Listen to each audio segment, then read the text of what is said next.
بسم اللہ الرحمن الرحیم۔ محترم ناظرین، السلام علیکم۔ عصر کی نماز حرم میں پڑھنے کے بعد مکہ کے مشہور قبرستان جنت معلیٰ کی طرف چلے۔ معلیٰ نامی یہ قبرستان سرور دو عالم صلی اللہ علیہ وآلہ وسلم کے مبارک عہد سے لے کر آج تک اہل مکہ کا مشہور قبرستان ہجون کے علاقے میں مسجد حرام سے شمال کی جانب واقع ہے۔ حرم شریف سے اس کا فاصلہ 700 میٹر ہے۔ اس کی پیمائش تقریباً 10,000 میٹر ہے۔ اہل مکہ اور زائرین کی بہت بڑی تعداد یہاں مدفون ہے۔ بعض جلیل القدر صحابہ کرام رضی اللہ تعالیٰ عنہ کی تدفین بھی اس قبرستان میں ہوئی۔ ان میں ام المومنین حضرت ختیجہ رضی اللہ تعالیٰ عنہ، حضرت عبداللہ بن زبیر رضی اللہ تعالیٰ عنہ، ان کی والدہ حضرت اسماء بنت ابو بکر صدیق رضی اللہ تعالیٰ عنہ کی قبریں قابل ذکر ہیں۔ حضرت ابن عباس رضی اللہ تعالیٰ عنہ فرماتے ہیں کہ جب حضرت صلی اللہ علیہ وآلہ وسلم حضرت ختیجہ رضی اللہ تعالیٰ عنہ کے مقبرہ پر تشریف لاتے تو فرماتے، کیا ہی اچھا ہے یہ مقبرہ۔ شہر خاموشہ میں داخل ہوتے ہی عجیب طمانینت، سکون، نورانیت، پاکیزگی کا احساس ہوتا ہے۔ اجلا اجلا نکھرا نکھرا قبرستان ہمارے ہاں کی طرح قبریں نہیں بلکہ اوپر نیچے چھوٹی چھوٹی دیواریں بنا کر مختلف ایریا کو علیحدہ علیحدہ کر کے نمبر لگے ہوئے ہیں۔ بچوں کی علیحدہ قبریں ہیں، آگے جا کر دائیں طرف مڑیں، سیدھا جائیں، پھر مڑیں تو کچھ قبریں ایسی ہیں جن کے ارد گرد جالیاں لگائی گئی ہیں، وہاں سے عجب قسم کی خوشبو آ رہی ہے۔ ادھر موجود سعودی یا سعودی سنج یافتہ علماء کسی کو زیادہ دیر ٹھہرنے یا کھڑا ہونے کی اجازت نہیں دیتے۔ جالیوں کے بالکل نیچے ایک درخت کے سامنے ایک جگہ چکور قبر ہے جس میں ہماری اماں حضرت ختیجہ کبریٰ رضی اللہ تعالیٰ عنہ استراحت فرما رہی ہیں۔ وہاں موجود لوگوں سے پوچھا تو ایک سعودی نے تصدیق کی کہ ہاں، یہ اماں ختیجہ رضی اللہ تعالیٰ عنہ کی قبر ہے۔ میں اماں ختیجہ رضی اللہ تعالیٰ عنہ کی قبر کے سامنے کھڑا ہونا چاہتا تھا، ادب سے کچھ عرض کرنا چاہتا تھا، اماں ختیجہ رضی اللہ تعالیٰ عنہ سے باتیں کرنا چاہتا تھا، اماں کو خراج تحسین پیش کرنا چاہتا تھا کہ میرے اور آپ کے نبی صلی اللہ علیہ وآلہ وسلم بھی اماں ختیجہ رضی اللہ تعالیٰ عنہ کو خراج تحسین پیش کیا کرتے تھے۔ اماں ختیجہ رضی اللہ تعالیٰ عنہ نے اس وقت آپ صلی اللہ علیہ وآلہ وسلم کا ہاتھ تھاما جب کوئی آپ صلی اللہ علیہ وآلہ وسلم کے ساتھ نہ تھا۔ تاریخ کا پہیہ گما، غار حرا، فرشتہ جبرائیل وحی لے کر آیا، پڑھیے اپنے رب کے نام سے۔ میں پڑھا نہیں، زور سے بھیجا، پھر کہا پڑھیے۔ پریشان گھر تشریف لاتے ہیں، ہماری اماں ختیجہ رضی اللہ تعالیٰ عنہ کو بتاتے ہیں۔ اماں ختیجہ رضی اللہ تعالیٰ عنہ حوصلہ دیتی ہیں، سہارا دیتی ہیں۔ آپ صلی اللہ علیہ وآلہ وسلم غریبوں کے غم خوار ہیں، آپ صلی اللہ علیہ وآلہ وسلم ضرورت مندوں کی دستگیری کرتے ہیں، اللہ آپ صلی اللہ علیہ وآلہ وسلم کی حفاظت کریں گے۔ حضور صلی اللہ علیہ وآلہ وسلم کے بیٹے قاسم ابو بکر بھی یہاں ہیں، ابو طالب رضی اللہ تعالیٰ عنہ، عبد المطلب رضی اللہ تعالیٰ عنہ، عبداللہ بن زبیر رضی اللہ تعالیٰ عنہ بھی ادھر ہیں۔ عورتوں کو قبرستان میں آنے کی اجازت نہیں، مگر سینکڑوں ترک، ایرانی، پاکستانی خواتین قبرستان کے باہر کھڑی ہیں، آنکھیں لگا لگا کر قبرستان کی زیارت کر رہی ہیں۔ قریب سے گزرا تو زیادہ تر عورتیں حضرت ختیجہ رضی اللہ تعالیٰ عنہ کا نام لے رہی تھیں۔ کبوتر حرم پاک مدینہ جنت البقیع کا لازمی جز ہے۔ یہاں بھی قبرستان کے باہر اور اندر ہزاروں کبوتر دانہ دنکا چگتے، اڑان بھرتے، انسانوں کے درمیان سے فراٹے بھرتے گزرتے انہیں اپنی موجودگی کا احساس دلاتے ہیں۔ لوگ جہاں بھی 2 ریال 5 ریال کا دانہ لے کر کبوتروں کو ڈالتے ہیں اور اسے باعث برکت سمجھتے ہیں۔ اللہ نے انسانوں اور جنوں کو اپنی عبادت کے لیے پیدا کیا۔ آپ صلی اللہ علیہ وآلہ وسلم کی دعوت پہ انسانوں کے علاوہ جنوں نے بھی لبیک کہا۔ حرم سے تھوڑی دور کے فاصلے پر محلہ جون میں مسجد جن ہے۔ مسجد جن جنت معلیٰ قبرستان سے جنوب مشرق میں ہجون کے پل کے قریب ہے۔ یہ مسجد حرام سے شمال کی جانب 900 میٹر کی دوری پر واقع ہے۔ مسجد جن کی وجہ تسمیہ یہ ہے کہ جس وقت حضرت صلی اللہ علیہ وآلہ وسلم نے جنات کی جماعت سے ملاقات کی تو آپ صلی اللہ علیہ وآلہ وسلم کے ساتھ حضرت عبداللہ بن مسعود رضی اللہ تعالیٰ عنہ بھی تھے۔ آپ صلی اللہ علیہ وآلہ وسلم نے ان کے لیے ایک خط کھینچ کر فرمایا تھا، تم اسی دائرے کے اندر رہنا۔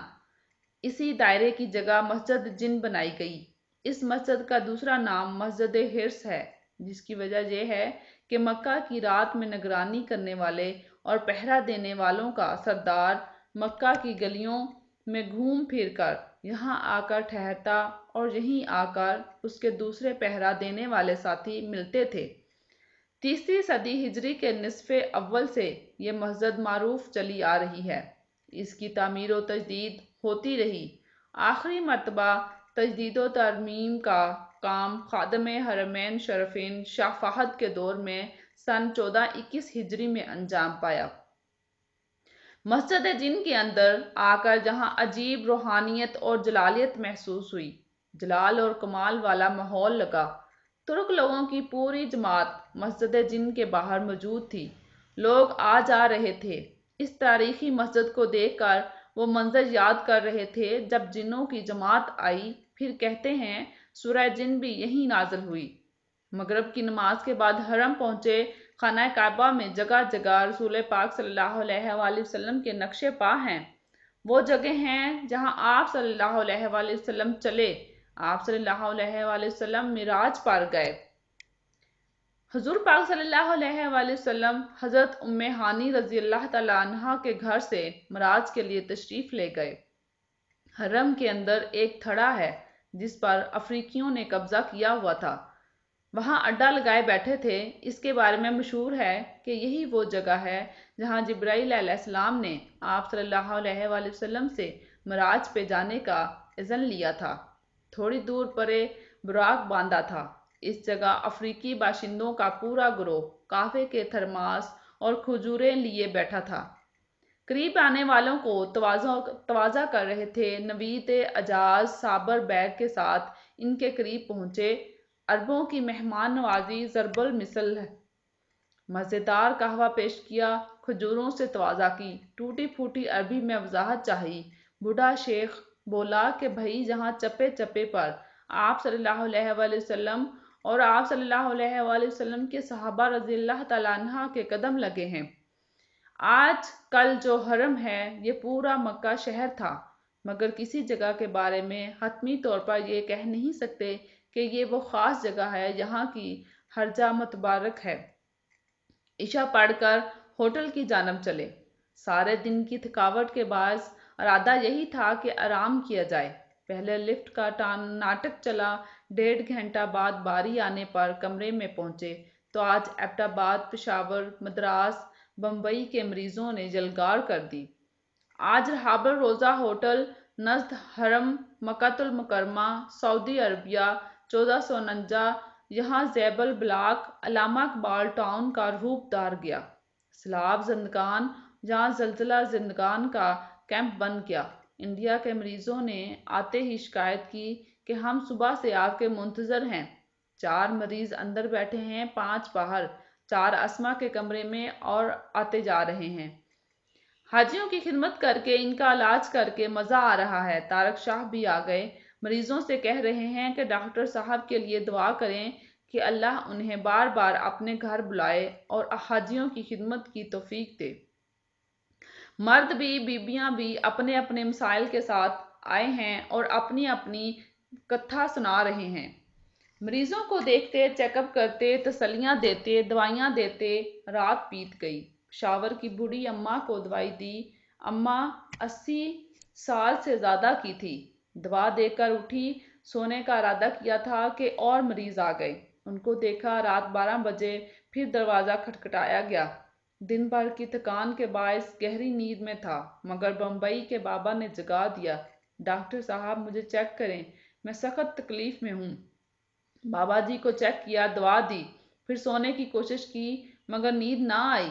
دل میں کوئی ملال نہ آیا بلکہ خوشی ہوئی، حاجی کا مسئلہ حل ہوا، دعا ملی ہو گئی۔ اسما اپنے دن سے کہہ رہی تھی، پہلے دن سے اسما نے کہا میں نے عمرہ کرنا ہے، امی مرحومہ کے لیے۔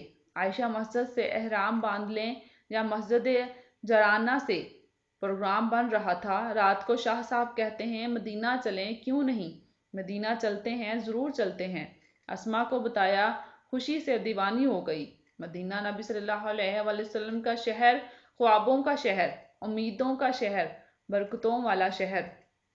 جب سے ہوش سنبھالا، مکہ مکرمہ کے ساتھ مدینہ منورہ کا نام سنا۔ مکہ مکرمہ اور مدینہ منورہ لازم و ملزوم، امن و سلامتی والے شہر، حرمت والے شہر۔ نبی صلی اللہ علیہ وآلہ وسلم کا مدینہ، ابو بکر رضی اللہ تعالی عنہ کا مدینہ، عمر رضی اللہ تعالی عنہ کا مدینہ، صحابہ کرام رضی اللہ تعالی عنہ کا مدینہ۔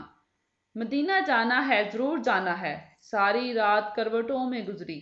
بمبئی کے بابا نے کیا جگایا، خیالوں میں، خوابوں میں مدینہ مدینہ آتا رہا۔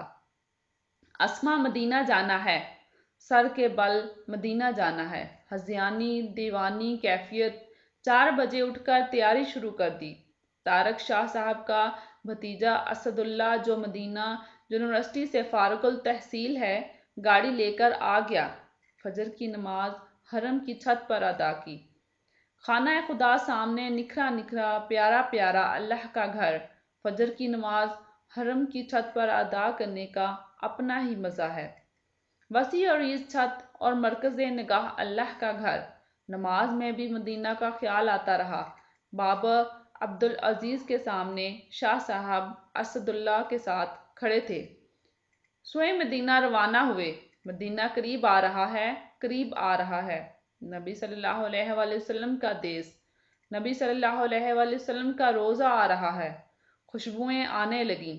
مدینہ منورہ 416 کلومیٹر، 6 تا 5 گھنٹہ لگیں گے۔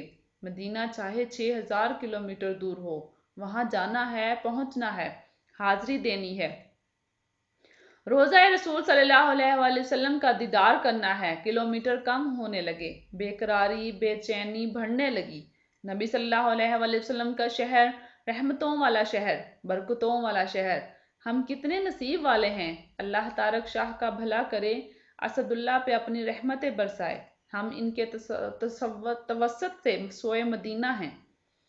مدینہ میرا مدینہ، میرے رسول صلی اللہ علیہ وآلہ وسلم کا مدینہ اور سب مسلمانوں کا مدینہ۔ مدینہ کی خوشبوئیں آ رہی ہیں۔ اسما درود شریف پڑھو، بار بار پڑھو۔ درود پڑھتے پڑھتے بے خود ہو جاؤ، اپنے آپ کو بھول جاؤ۔ ہم سوئے مدینہ جا رہے ہیں، مدینہ قریب آ رہا ہے۔ محمد کا روزہ قریب آ رہا ہے، بلندی پہ اپنا نصیب آ رہا ہے۔ خیر جا کے دے دو فرشتوں یہ ان کو کہ خادم تمہارا سعید آ رہا ہے۔ نبی صلی اللہ علیہ وآلہ وسلم کا روزہ قریب آ رہا ہے۔ کب سے آنکھیں دیدار کی منتظر تھی۔ صدیوں سے روزہ رسول صلی اللہ علیہ وآلہ وسلم اور مسجد نبوی صلی اللہ علیہ وآلہ وسلم کو دل میں بسایا ہوا تھا۔ اسد اللہ بتاتے جا رہے ہیں، نبی صلی اللہ علیہ وآلہ وسلم کے شہر کے فیوز و برکات، مدینہ کے انوار، مدینہ کی برکات احادیث کی روشنی میں بیان کر رہے ہیں۔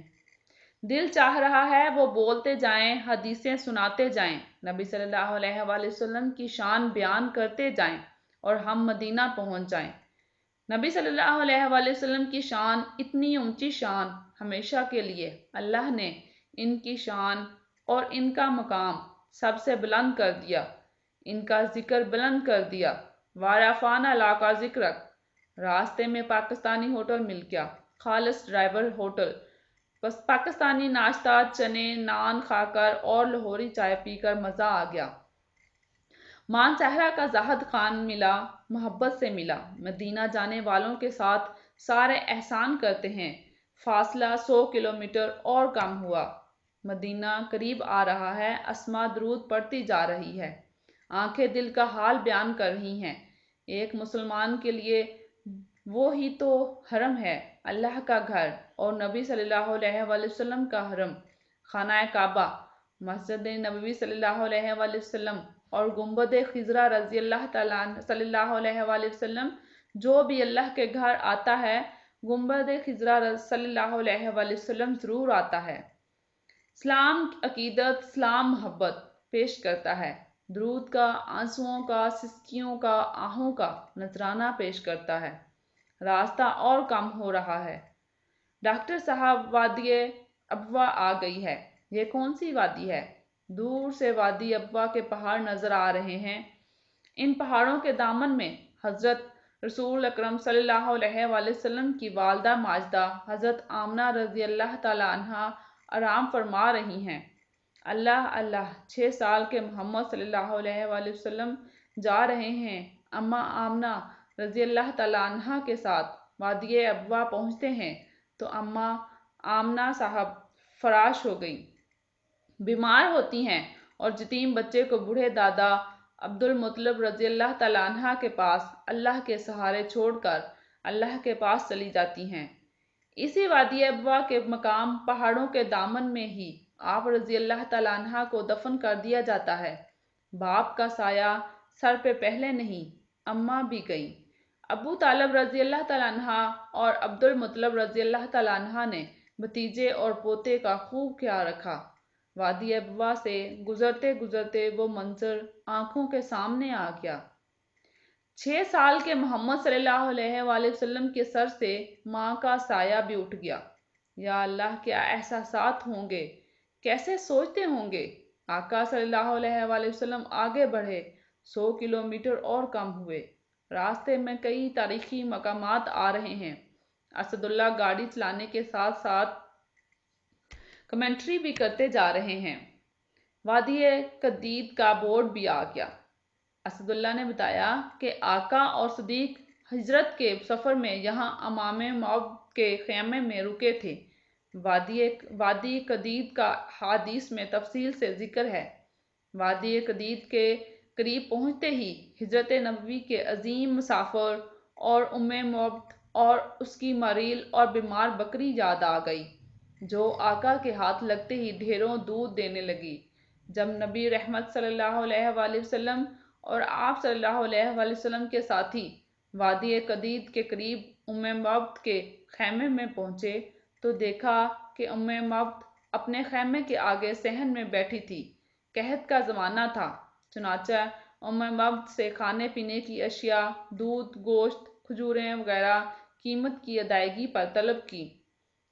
مگر اس عفیفہ نے کہا کہ اللہ کی قسم ہے، اگر ہمارے پاس کچھ ہوتا تو ہم آپ لوگوں کی ضیافت کو اپنا اعزاز سمجھتے۔ اتنے میں رسول اللہ صلی اللہ علیہ وآلہ وسلم کی نظر ایک بکری پر پڑی جو کونے میں کھڑی تھی۔ آپ صلی اللہ علیہ وآلہ وسلم نے دریافت کیا، اے موعد، یہ بکری کیوں کھڑی ہے؟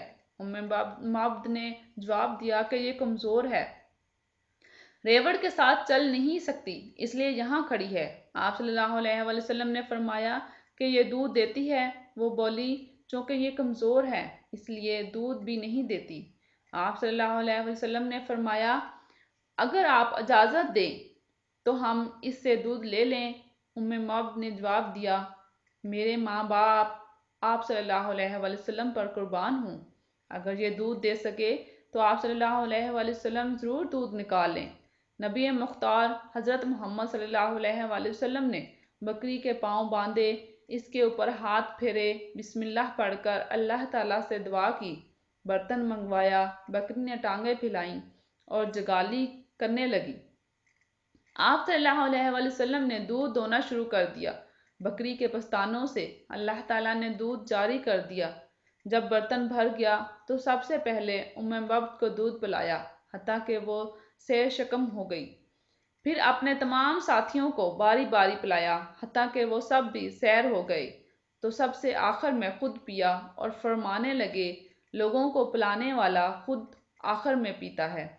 اس کے بعد دوبارہ اس برتن میں دودھ دھو کر موعد کو دیا اور ان سے فرمایا، جب ابو موعد آئیں تو ان کو دے دینا۔ وہ روشن مکھڑے والا کچھ دیر بعد مبد کا شوہر اپنی کمزور بکریوں کو لے کر واپس آیا۔ اس نے جب دیکھا تو حیران ہوا اور مبد سے پوچھا، یہ دودھ کہاں سے آیا؟ مبد نے کہا، ایک بابرکت شخص یہاں آئے اور یہ دودھ انہی کی وجہ سے ہمیں ملا، اور پورا واقعہ ان کے گوشے گزار کر دیا۔ جب تک وہ بولا کہ مجھے ان کا حلیہ بتاؤ، مبد حلیہ بیان کرتی ہیں، میں نے ایسا شخص دیکھا جو حسین تھا، روشن مکھڑے والا، پسندیدہ خو، نہ موٹا نہ نحیف، آنکھیں کشادہ اور سیاہ پلکیں، لمبی خوبصورت گردن، خوبصورت گھنی داڑھی، باریک آبرو، حسن کا پیکر، دور سے دیکھو تو حسین تر، قریب سے دیکھو تو شیریں تر، گفتگو میں حلاوت اور پاکیزگی، گفتگو کرے تو گویا کہ منہ سے موتیوں کی سلسلہ وار لڑی نکلتی چلی جائے، میانہ قد، نہ پست نہ دراز، اپنے ساتھیوں میں سب سے زیادہ خوش منظر، بڑی قدر و منزلت والا۔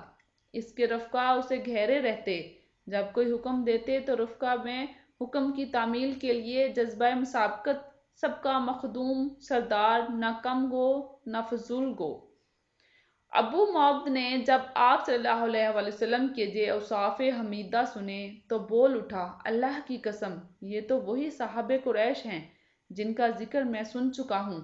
میری خواہش ہے کہ میں ان کی صحبت میں رہوں اور ان کی مدد کروں۔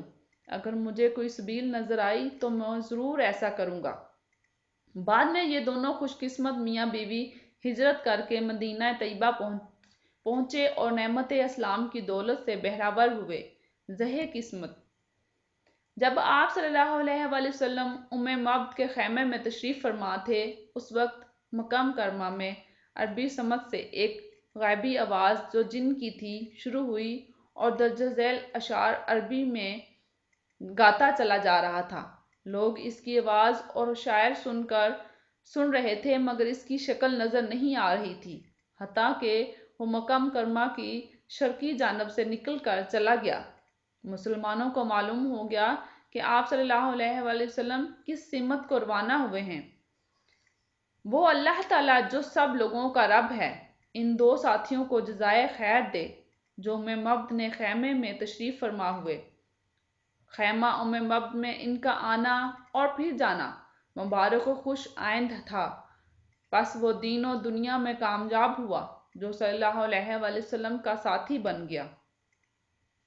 وادی قدید کے ارد گرد 70 سخت پتھریلے پہاڑ ہیں۔ پہاڑوں کے درمیان اور نیچے زمین بھی سخت اور پتھریلی ہے۔ آقا صلی اللہ علیہ وآلہ وسلم اور ابو بکر صدیق رضی اللہ تعالی عنہ کا قافلہ سوئے مدینہ چلا جا رہا ہے۔ ابو بکر صدیق رضی اللہ تعالی عنہ بار بار ادھر ادھر دیکھتے ہیں۔ وادی قدید سے قافلہ بنی مدلج کے قریب پہنچتا ہے تو پہاڑ اور آس پاس کی زمین مزید سخت اور پتھریلی نظر آتی ہے۔ آقائے دو جہاں صلی اللہ علیہ وآلہ وسلم مطمئن جا رہے ہیں، مگر ابو بکر صدیق رضی اللہ تعالی عنہ کی نظر ہر طرف ہے۔ میں چشمِ تصور سے دیکھ رہا ہوں کہ سراقہ خود سر پر لگائے، نیزہ تانے، بدن پر ہتھیار سجائے، اپنی گھوڑی پر ہوا سے باتیں کرتا جا رہا ہے۔ قریب پہنچنے والا ہے۔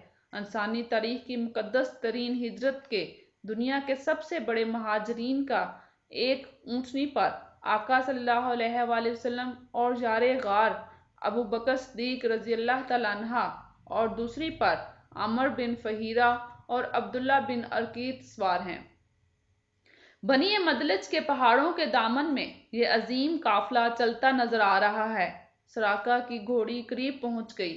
آقا مطمئن ہیں، ذرا پریشان نہیں، اللہ سے دعا کرتے ہیں اللہ ہمیں اس کے شر سے بچا۔ منہ سے یہ نکلا ہی تھا کہ سراقہ کی گھوڑی زمین میں دھس گئی۔ یہ نبی جی صلی اللہ علیہ وآلہ وسلم کا معجزہ ہے۔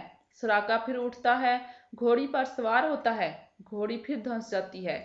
سراقہ سمجھ جاتا ہے کہ آج اس پر عذاب الہی نازل ہونے والا ہے، فوراً ہاتھ باندھ کے کھڑا ہو گیا، نبی صلی اللہ علیہ وآلہ وسلم سے امان مانگ رہا ہے۔ آقائے رحمت للعالمین ہیں، امان دے دی۔ نبی صلی اللہ علیہ وآلہ وسلم کی نظر پڑی، سراقہ کے نصیب جاگ گئے۔ سراقہ دشمن سے پاسبان بن گیا۔ نبی صلی اللہ علیہ وآلہ وسلم سے خدمت پوچھ رہا ہے۔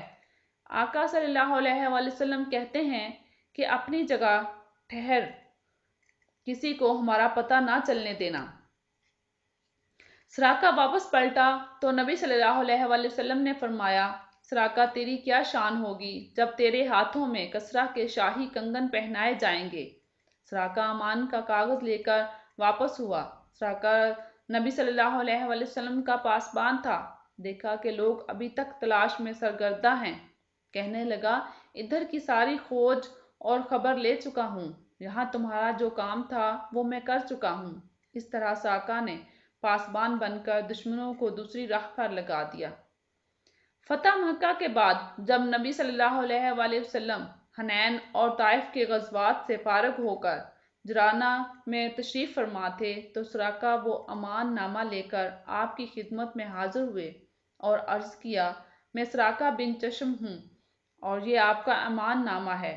نبی صلی اللہ علیہ وآلہ وسلم نے فرمایا، آج وفائے عہد اور نیکی کا دن ہے، میرے قریب آ جاؤ۔ آقا صلی اللہ علیہ وآلہ وسلم کے سامنے ہجرت کے وہ دن آ گئے جب سراقہ کی گھوڑی پتھروں میں دھسی تھی اور آپ صلی اللہ علیہ وسلم کی نظر پڑتے ہی دشمن پاسبان بن گیا تھا۔ آقا صلی اللہ علیہ وآلہ وسلم نے سراقہ کو پاس بٹھایا اور نعمت اسلام سے سرفراز کیا۔ حضرت عمر رضی اللہ تعالیٰ عنہ کا دور خلافت ہے۔ کیسر و کسریٰ کے تخت تاراج ہو گئے، مدائن فتح ہو چکا ہے۔ کسریٰ کے تاج، زیورات اور دوسرے مال غنیمت سے مسجد نبوی صلی اللہ علیہ وآلہ وسلم کا صحن بھرا پڑا ہے۔ خلیفہ ثانی مضطرب ہیں، پریشان ہیں، سب کچھ پڑا ہے۔ عمر رضی اللہ تعالیٰ عنہ کیا ڈھونڈ رہے ہیں، کسی کو کچھ سمجھ نہیں آ رہی۔ آخر عمر رضی اللہ تعالیٰ عنہ کی نظر پڑ جاتی ہے، آنکھیں چمکنے لگتی ہیں، دوڑ کر کسریٰ کے کنگن جو مال غنیمت کے کونے میں پڑے تھے اٹھاتے ہیں۔ کنگن اٹھاتے ہی ہر طرف آواز لگاتے ہیں، فوراً سراقہ رضی اللہ تعالیٰ عنہ کو بلائیں۔ آواز لگانے کے ساتھ فرما رہے ہیں، نبی صلی اللہ علیہ وآلہ وسلم نے جو فرمایا وہ سچ ہے، وہ حق ہے۔ سراقہ دوڑے دوڑے آتے ہیں، ڈر بھی رہے ہیں کہ عمر رضی اللہ تعالیٰ عنہ نے طلب کیا ہے، مگر عمر رضی اللہ تعالیٰ عنہ تو آج بہت خوش ہیں۔ سراقہ کو سب کے سامنے اپنے ساتھ بٹھایا ہے۔ کسریٰ کے کنگن سراقہ رضی اللہ تعالیٰ عنہ کے دونوں ہاتھوں میں پہنا دیے۔ سراقہ بھی رو دیے، عمر بھی، اور سارے مسلمان بھی۔ سب کو آقا صلی اللہ علیہ وآلہ وسلم یاد آ گئے۔ آقا صلی اللہ علیہ وآلہ وسلم کا فرمان، آقا صلی اللہ علیہ وآلہ وسلم کی پیشن گوئی پوری ہو گئی۔ پرانا کنواں آب صلی اللہ علیہ وسلم کا وقت کا کنواں، ابھی تک پانی کی بو کی لگی ہوئی تھی مگر پانی نکل نہیں سکتا تھا۔ تھوڑا سا اور آگے بڑھے، یہ وہ کنواں ہے جہاں سے 70 انبیاء علیہ السلام نے پانی پیا۔ صحابہ کرام رضی اللہ تعالیٰ عنہ نے پانی پیا۔ بدر کی طرف سے آتے ہوئے ایک عرب سے راستہ پوچھا، اس نے ایک طرف کا بتا دیا، پھر کہا میرے پیچھے آئیں، اپنی گاڑی موڑ کر لے گیا، بئر روحہ تک پہنچایا۔ ہم مدینہ کے مہمان ہیں، اعزاز ہو رہا ہے۔ بئر روحہ ایک ایسا عظیم و شان کنواں ہے جس کا پانی اتنے 100 سال گزرنے کے بعد اب بھی استعمال ہو رہا ہے۔ اب موٹریں لگا دی گئی ہیں، کنواں اصلی حالت میں موجود ہے۔ بہلوال کا ایک لڑکا بھی اس کنویں سے پانی بھر رہا تھا۔ پانی کا ذائقہ لاجواب ہے۔ گزشتہ سینکڑوں سال سے بنا یہ کنواں اب بھی لاکھوں پیاسوں کو سیراب کر رہا ہے۔ لڑکا بتانے لگا کہ اس کنویں کا پانی آب شفا ہے، اس کا پانی پینے والا بیماریوں سے شفا جاب ہو جاتا ہے۔ اس کے دوست کو کئی سالوں سے شوگر تھی، وہ اب روزانہ اس کنویں کا پانی پیتا ہے، اس سے اس کی ذیابیطس کی بیماری ختم ہو گئی ہے اور اب اس کی شوگر نارمل ہے۔ بدر جاتے ہوئے اور اس سے واپسی پر آپ صلی اللہ علیہ وآلہ وسلم اور صحابہ کرام رضی اللہ تعالیٰ عنہ سے بئر روحہ سے پانی پیا۔ ہم نے بھی بئر روحہ کو پانی پیا، پانی واقعی لاجواب اور ذائقہ دار ہے۔ اسد اللہ نے بتایا، اب ہم بدر کے مقام پر پہنچنے والے ہیں۔ مدینہ کے پہاڑ مٹیالے، بھورے، لال، پتھریلے اور ریتلے قسم کے ہیں۔ ان پہاڑوں کو دیکھ کر ٹھنڈک کا احساس ہوتا ہے۔ یہ نرم گرم قسم کے پہاڑ ہیں، جبکہ مکہ کے پہاڑ جلال اور کمال والے ہیں۔ مکہ میں جلال ہے اور مدینہ میں ٹھنڈک ہے، نرمی ہے۔ بدر کا علاقہ قریب آ گیا۔ پہاڑوں کی ہیبت بدلنے لگی۔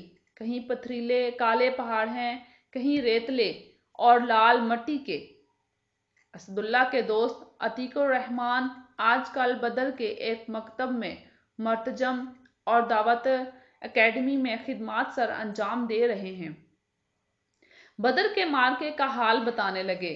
دو پہاڑوں کے درمیان ایک ریتلے درے کی طرف اشارہ کر کے بتایا کہ یہ وہ جگہ ہے جہاں سے مسلمانوں کی مدد کے لیے فرشتے اترے تھے۔ اللہ کی شان!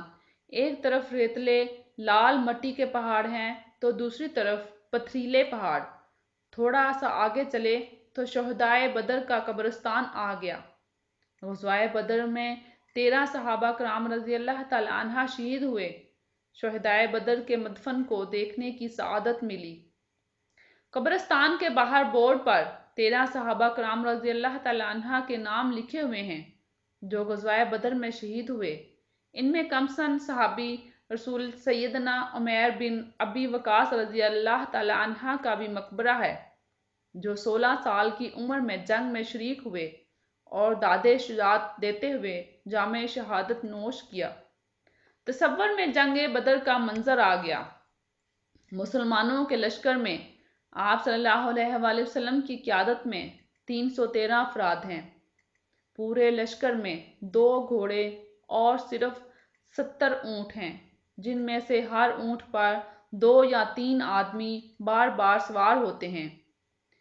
ایک اونٹ رسول اللہ صلی اللہ علیہ وآلہ وسلم، حضرت علی رضی اللہ تعالیٰ عنہ اور حضرت مصعب بن ابی غنوی رضی اللہ تعالیٰ عنہ کے حصے میں آیا، جن پر تینوں حضرات باری باری سوار ہو رہے تھے۔ کفار مکہ کے لشکر کی تعداد ابتدا میں 1300 تھی، جن کے پاس 100 گھوڑے اور 600 زرہیں تھیں۔ اونٹوں کی کثیر تعداد تھی۔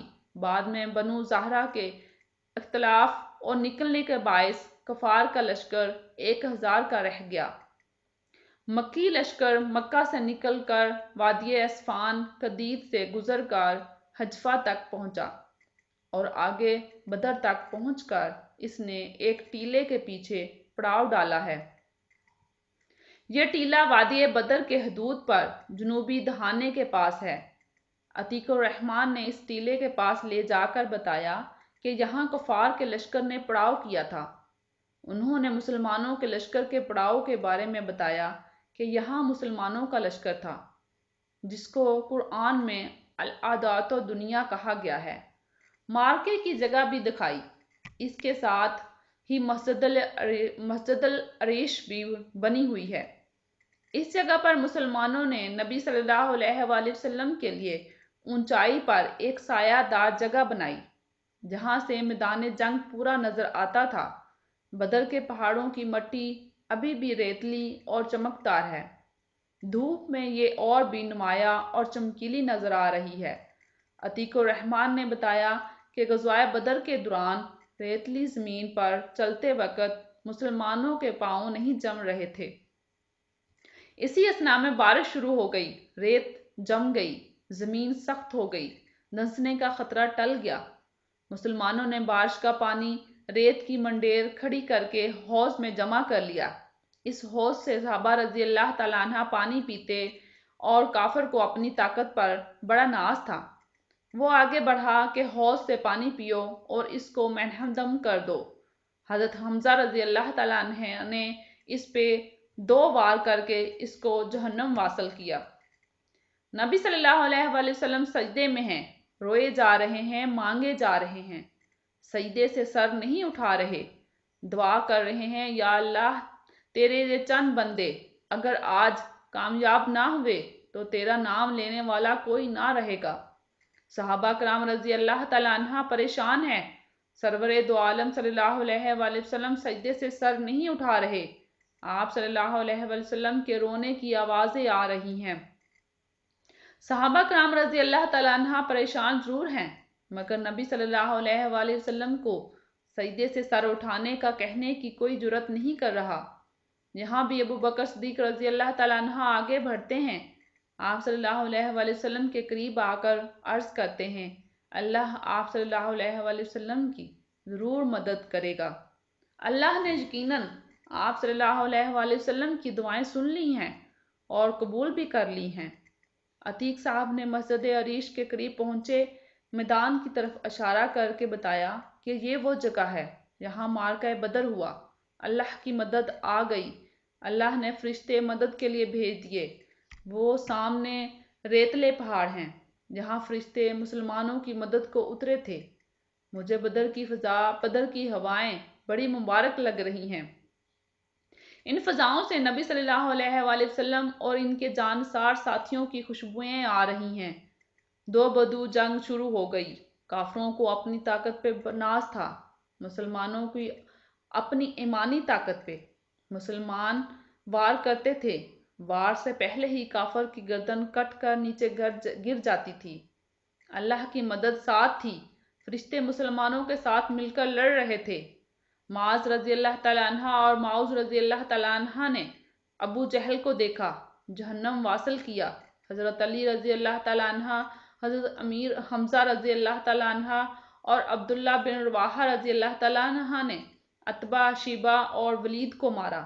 بڑے بڑے سور مارکے میں کافر اس جنگ میں مارے گئے، جن کو مختلف گندے کنوؤں میں ڈال کر اوپر سے مٹی ڈال دی گئی۔